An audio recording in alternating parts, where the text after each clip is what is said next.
Saya Rektor Karani ingin bertanya apa saja sejarah singkat pembangunan rumah ibadah ini. Baik, Budi Center berdiri di atas lahan seluas 1,3 hektar.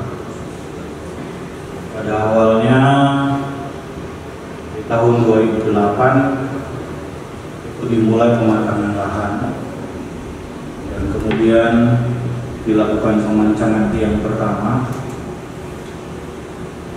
dan dalam proses pematangan lahan Budi Center di saat yang sama pemerintah Provinsi Kalimantan Timur sedang berkonsentrasi membangun sentra-sentra keagamaan, di mana pada saat itu telah berdiri Islamic Center, telah berdiri juga Catholic Center. Lalu kemudian di sini dilakukan pemancangan tiang pertama, sehingga pemerintah Provinsi Kalimantan Timur pada saat ini juga memiliki lengkap ya. Jadi ada Christian Center yang juga mungkin dalam proses pembangunan, lalu Hindu Center, dan karena Konghucu itu sudah dianggap cagar budaya, maka tidak boleh dilaksanakan pemugaran yang sangat signifikan karena usia bangunannya sudah berada di kisaran, kalau saya tidak salah ingat, sudah 105 tahun ya, yang ada di ujung Jalan Yosudarso itu. Nah, lalu dari proses itulah pada akhirnya Kementerian Agama Provinsi Kalimantan Timur meminta kami menjadikan gedung ini sebagai Budi Center sekaligus menjadi Mahaviara Sejahtera Jaya Samarinda, dan sebagaimana yang adik-adik saksikan dan baik dari luar maupun nanti berkunjung ke dalamnya, inilah gedung yang dibangun selama lebih kurang hampir 8 tahun, karena diresmikan pada tanggal 3 Maret tahun 2016. Seperti itu ya. Silakan yang lain. Ya, selamat pagi Bapak. Saya Ahmad Iqbal juga ingin bertanya pendapat Bapak tentang mengenai persahabatan dalam keberagaman. Pandangan kami tentang persahabatan dalam keberagaman itu sudah menjadi sebuah keharusan, karena itu interaksinya 24 jam tiada henti, dan saya selalu mengingatkan umat Buddha dimanapun mereka berada, kalau di dalam agama Islam itu ada sebutan hablum minan nas ya, jadi hubungan antar umat manusia itu harus menjadi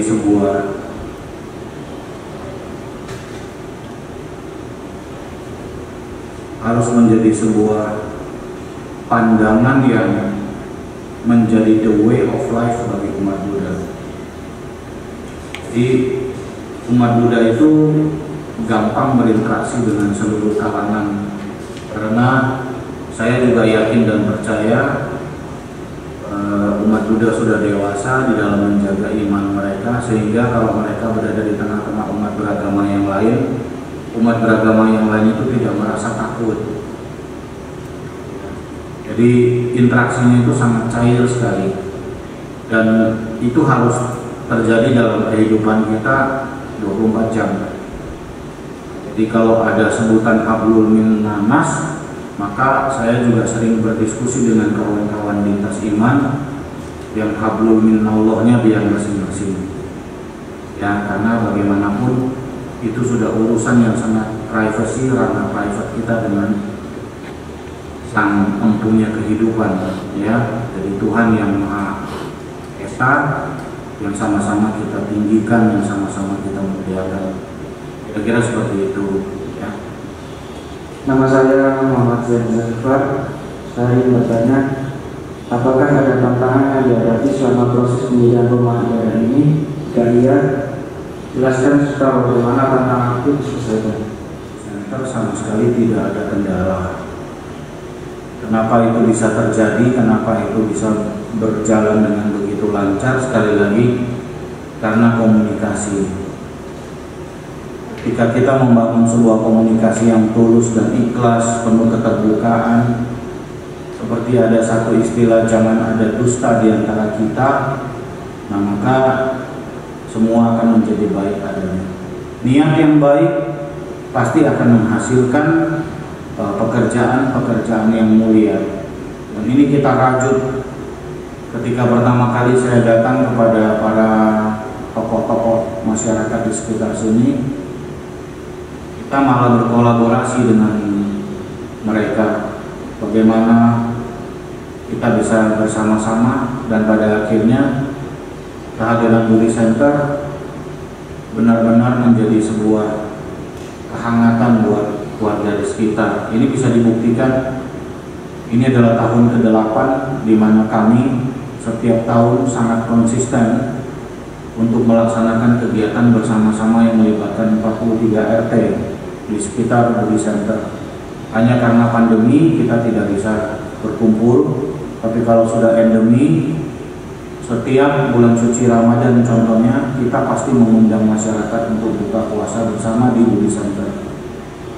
Terutama kepada mereka yang prasejahtera dan anak-anak yang kurang beruntung, yatim maupun piatu.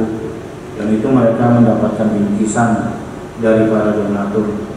Begitu indah, begitu hangat hubungan persaudaraan kita dengan warga masyarakat. Dan ini ditunjukkan ketika kita bersama-sama dengan berat sekali menghadapi masa-masa pandemi, 3 tahun yang berat, bukan hal yang ringan. Budi Center juga komitmen bagaimana melakukan vaksinasi, utamanya kepada warga yang ada di lingkungan Budi Center yang sulit pada saat itu mendapatkan akses untuk divaksin. Dan pada akhirnya warga sekitar semuanya bisa tervaksin, baik yang usia produktif maupun yang sudah usia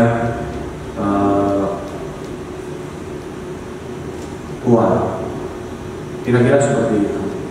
Selamat pagi, saya Kak Muhammad Rafi ingin bertanya, apakah rumah ibadah ini, apakah Mahavihara Sejahtera ini pernah melakukan kegiatan bersama atau kerjasama dalam rumah ibadah lain dari agama yang sama? Kalau tadi udah dapat penjelasan ya, kira-kira dari pertanyaan kawan yang lain sudah terjawab. Saya tinggal nambahkan lagi, kalau untuk yang sesama umat Buddha sudah pasti. Seperti kegiatan Dharma Santi Waisak, semua itu fokus dilakukan di Budi Center. Jadi setiap tahun kalau kita udah menjelang Waisak, gabungan dari semua wihara-wihara itu melaksanakan kegiatan Dharma Santi syukuran perayaan Waisaknya itu di Budi Center. Sehingga dalam beberapa tahun terakhir boleh dikatakan Dharma Santi Waisak sudah tidak pakai hotel lagi. Jadi udah pakai gedung Budi Center, dan ini menjadi satu kebaikan juga untuk kita umat Buddha. Nggak perlu lagi mengeluarkan biaya-biaya yang kita anggap tidak perlu ya. Nah, jadi kalau untuk kegiatan antar umat beragama udah sering Budi Center dipakai, baik kegiatan komunikasi sosial, kegiatan forum kerukunan umat beragama, maupun kunjungan-kunjungan dari lintas agama, termasuk kakak-kakak senior kalian, mahasiswa-mahasiswa, bahkan mahasiswa yang dari luar negeri pun sudah pernah datang ke Budi Center. Jadi bukan hanya mahasiswa Indonesia yang ada di Nusantara, tapi mahasiswa dari berbagai mancanegara itu sudah pernah datang ke sini, sudah pernah berdiskusi juga dengan kami di sini. Dan itu jumlahnya sekalian, waktu datang itu hampir sekitar 450-an mahasiswa mancanegara. Baik, perkenalkan nama saya Amelia dari Febriati. Nah, saya ingin bertanya, di Indonesia ini kan agama-agama sangat beragam ya. Menurut Bapak, hal-hal apa aja yang bisa dilakukan untuk menjaga keharmonisan antar umat beragama di Indonesia? Terima kasih. Ya, yang paling penting itu kan adalah bagaimana kita secara tulus dan otentik membangun komunikasi. Nah, ketika komunikasi itu sudah terbangun dengan begitu cair, ya otomatis kerukunan itu akan datang dengan wajar alami. Jadi kalau ditanya lagi lebih detail, apa sih aplikasi yang paling nyata, tidak hanya sekedar teori? Contoh yang paling sederhana bagaimana kita bersikap di dalam kehidupan sehari-hari adalah contoh yang paling nyata. Kalau kita sedang berada di tengah jalan, kita berkendara. Apakah yang berkendara di atas jalan raya itu hanya umat satu agama? Tidak.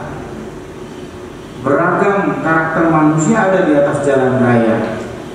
Manakala kita bisa membantu, memberikan jalan, memberikan akses kepada orang yang sedang menyeberang di jalan, yang mengikuti peraturan lalu lintas saja, itu sudah bagian sebenarnya dari semangat membangun kebersamaan di antara umat beragama dan umat manusia.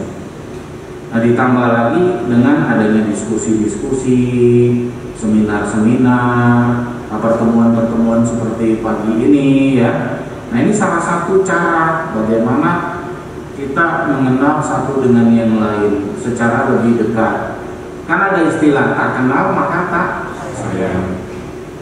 Nah, mungkin adik-adik selama ini juga hanya sekedar lewat saja di gedung ini, mau masuk sungkan, takut dan sebagainya. Nah, ini kan rumah Tuhan ya. Nah, jadi ini rumah kita semua, rumah kita bersama.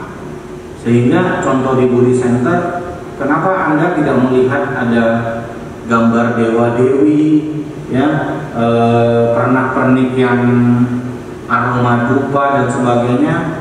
Ya karena contoh sederhana ini sudah bisa kalian ambil sebagai satu kesimpulan bahwa Budi Center itu juga sangat komitmen kok dalam rangka menjaga pelestarian lingkungan. Ya, jadi kita tidak menggunakan dupa yang berlebihan karena itu juga tidak baik untuk kesehatan. Ya, jadi kami sudah lama sekali tidak menggunakan dupa yang digunakan dalam jumlah yang besar dan banyak. Ya, dalam rangka bagaimana kita juga menjaga lingkungan sekitar. Itu sudah kita buktikan. Lalu kalau nanti adik-adik lihat ada satu monumen dunia satu keluarga, nanti adik-adik bisa memahami kenapa tadi saya katakan ini rumah kita bersama. Karena pada sejatinya kita semua satu keluarga. Gak ada tembok pemisah yang membuat perbedaan suku, agama, bahasa, adat istiadat, warna kulit. Ya, ini semua sudah menjadi berkah sebenarnya, bukan penghalang buat kita untuk bisa berinteraksi satu dengan yang lain. Pagi, perkenalkan nama saya Raja Martina Zahra. Menurut Bapak, bagaimana praktek Bhinneka Tunggal Ika yang ada di Indonesia saat ini? Apakah sudah baik? Kita memiliki 4 fondasi utama. Kita bersyukur bangsa ini diwariskan oleh para pendahulu dengan Pancasila, Bhinneka Tunggal Ika,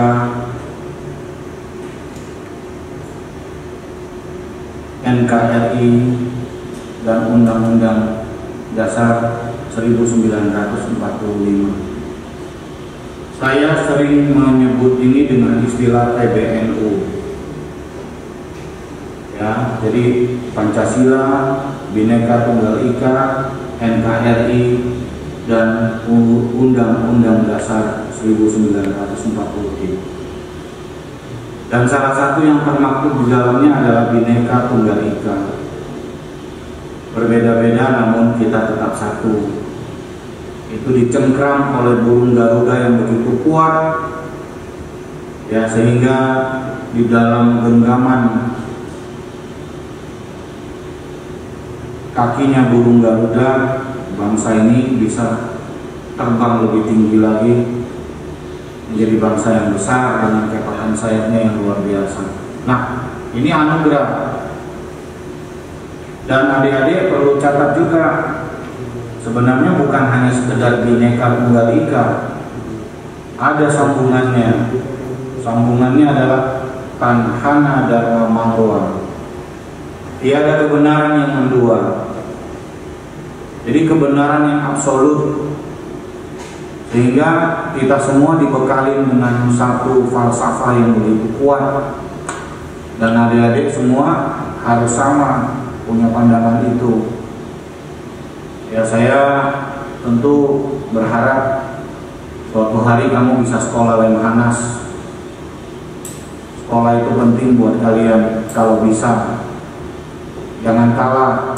Saya aja juga sekolah Lemhanas, dan jangan malu. Ya. Jadi kalau orang kuliah udah tinggi, saya boleh sedikit menghibur diri saya, nggak apa-apa. Minimal saya pernah sekolah di sekolah tertinggi di Indonesia. Jadi Lemhanas itu adalah sekolah tertinggi di Indonesia. Walaupun singkat waktunya, tapi saya sempat merasakan duduk di sana. Nah, jadi yang ditanya adik tentang Bhinneka Tunggal Ika tadi, ayo kita sama-sama, ya, mumpung ini semangat 17 Agustus, ya, jadi bangun semangat itu dan dibawa kemana-mana. Bahkan kalau kamu sampai ke luar negeri, bawa semangat Bhinneka Tunggal Ika itu. Ya, kita berbeda, tapi kita tetap satu. Selamat pagi dan salam sejahtera. Saya dari Guru SMK Negeri Samarinda, Pak. Sebelumnya mengucapkan terima kasih banyak atas sambutan yang pada pagi hari ini, dan ada salam hormat dari Kepala SMK Negeri Samarinda, Bapak Anda Supanda.